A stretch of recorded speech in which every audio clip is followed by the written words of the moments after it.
The Geological Survey of India was established with the sole aim of locating coal for the railways in India. The journey of GSI began with the arrival of a trailblazer personality, Sir Thomas Oldham, on the 5th of March 1851 in Calcutta, and all he was carrying was a steel box containing a geological hammer, a compass, and some books. The Indian Museum was established in Calcutta to accommodate the museum galleries and the Geological Survey of India. Based on this platform, the Geological Survey of India got its first home at 1 Hastings Street in 1856. This heritage building at Jawaharlal Nehru Road, Kolkata, was built in 1897 exclusively for GSI. On the 13th of March 1957, the President, United Service Club, offered the property to GSI for the purchase of both at 29 Jawaharlal Nehru Road and 2 Collins Lane, Kolkata.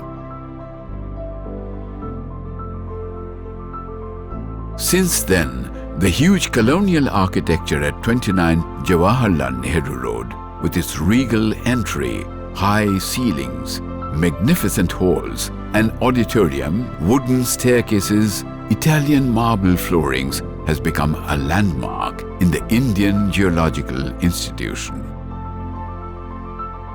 This heritage building is presently designated for the office of Additional Director General and National Mission Head 3. In this grand building, there is a treasure trove known as GSI Central Library.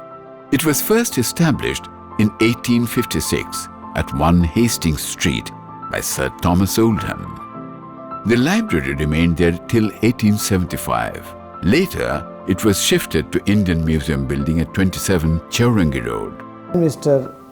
W.R. Bian was appointed the first librarian, under whose mentorship the library has accrued many books, many publications, and then increased its collection to such an extent that Mr. Bian himself was compelled to compile a catalogue of the library holdings in 1888.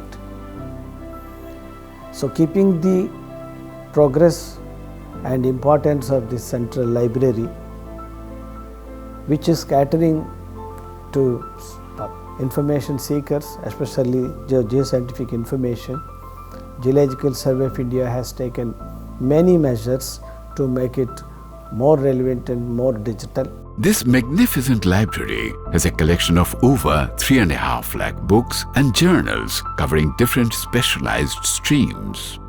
This is one of the oldest science and technology libraries in Asia that houses a huge collection of publications on Himalayan geology, Antarctic geology, regional geology of India, including SAARC countries, coal geology, marine and coastal survey, with an enormous database of monographs, articles, journals, and unpublished reports.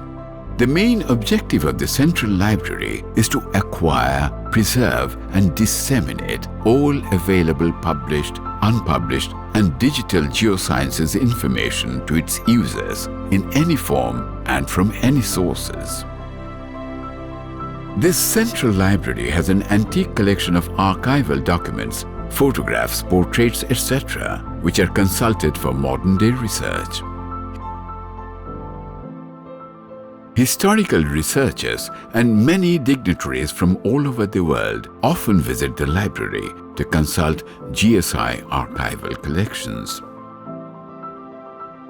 Besides departmental officers, scientists, faculty members, research scholars and students from different geoscientific institutes and colleges are also provided with the library services and facilities.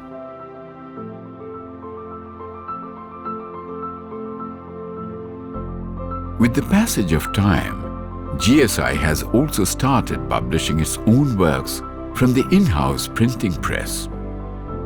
The Victorian printing press was fully operational during pre-independence era. The press has been modernized, keeping in tune with the changing times. GSI has published several important documents during its 170 years of legacy. The 4 editions of A Manual of the Geology of India was the beginning of this epic journey. The geoscientific data acquired by the Geological Survey of India from various field and laboratory-based investigations are disseminated to the scientific community through various categories of publications. These include memoirs, records, bulletins, Paleontologia Indica, special publications, miscellaneous publications, catalogue series, coffee table books, Indian Journal of Geosciences, e-news, brochures, etc. All these documents and publications are made available in GSI portal.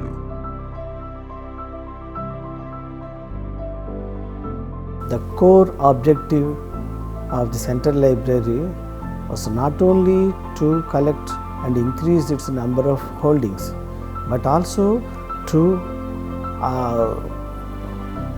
preserve and archive the important documents through its digital and modern ways of that. For that purpose, in fact, GSI has introduced modern technologies and modern library management softwares for improving its capabilities and make it more relevant.